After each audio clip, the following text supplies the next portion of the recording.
আসসালামু আলাইকুম রহমতুল্লাহি ওবরাকাতুহু। আলহামদুলিল্লাহ ওয়াসসালাতু ওয়াসসালামু আলা নাবিয়াল্লাহ। সম্মানিত দর্শক শ্রোতা ভাই বোন, আমি মারুফ বিল্লাহ বাইজিদ আপনাদের সম্মুখে হাজির হয়েছি একটি গুরুত্বপূর্ণ বিষয় নিয়ে। বিষয়টি হলো ঋণ থাকলে কুরবানি হবে কিনা, অর্থাৎ আপনি ঋণগ্রস্ত রয়েছেন। এখন এই মুহূর্তে যদি আপনি কুরবানি করেন, আপনার কুরবানি আল্লাহর দরবারে গ্রহণযোগ্য হবে কিনা, এ বিষয়ে অতি সংক্ষেপে আলোচনা করার চেষ্টা করব। ওয়া তাওফিক ইল্লা বিল্লাহ। এ বিষয়ে অবশ্যই খেয়াল রাখতে হবে, ঋণ এমন একটি বিষয় যেটা বান্দাকে অবশ্যই আদায় করতে হবে।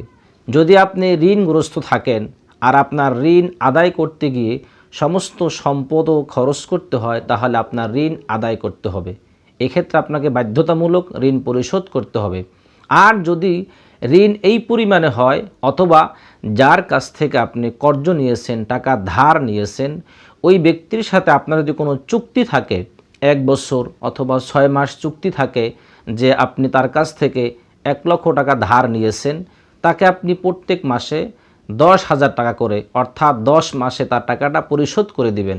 তাহলে যদি আপনার কাছে নিসাব পরিমাণ টাকা থাকে, অথবা আপনি কুরবানি করতে চান, এই পরিমাণ অর্থ আপনার কাছে আছে, কিন্তু আপনি ঋণগ্রস্ত আছেন, কিন্তু যার কাছে ঋণী আপনি, যদি এ জাতীয় কোনো প্রেশার থাকে যে ঋণ তার দিতেই হবে, তাহলে আগে ঋণ পরিশোধ করতে হবে। আর যদি প্রেশার না থাকে কোনো, তাকে আপনি কিস্তিতে আদায় করতেছেন, মাসে মাসে তার টাকা দিচ্ছেন, কোনো সমস্যা হচ্ছে না, তাহলে আপনি ইচ্ছা করলে অবশ্যই কোরবানি করতে পারেন। আর যদি এ জাতীয় কোনো চুক্তি না থাকে, ঋণগ্রস্ত ব্যক্তি আপনি, কিন্তু যার কাছ থেকে ঋণ নিয়েছেন সে ব্যক্তি আপনাকে বারবার প্রেশার সৃষ্টি করতেছে, বারবার টাকা চাচ্ছে, অথচ আপনি কোরবানিও করতে চান, তার সেক্ষেত্রে আপনাকে অবশ্যই ঋণের টাকা আগে পরিশোধ করতে হবে। যদি ঋণের টাকা পরিশোধ করার পরে আপনার কাছে কুরবানি করার মতো অর্থ থাকে, আপনি আল্লাহর রাস্তায় খরচ করতে চান, কুরবানি করতে চান, তাহলে আপনি করতে পারেন। আর যদি ঋণগ্রস্ত হয়েও আপনি কুরবানি করতে চান, আর ঋণ যার কাছ থেকে নিয়েছেন সে আপনাকে বারবার পেরেশানি সৃষ্টি করতেছে এবং সে টাকার জন্য বারবার আপনার বাসায় আসতেছে, আপনি তার টাকা না দিয়ে আপনি কুরবানি করার জন্য খুব আগ্রহ করতেছেন, তাহলে আপনি অবশ্যই গুনাহগার হবেন। কেননা ঋণ আদায় করা বাধ্যতামূলক, ফরজ, এটা আপনাকে আদায় করতেই হবে। ঋণগ্রস্ত ব্যক্তির উপরে কুরবানি বাধ্যতামূলক নয়। যদি কেউ করতে চায় অবশ্যই সে করতে পারে, সামর্থ্য থাকে।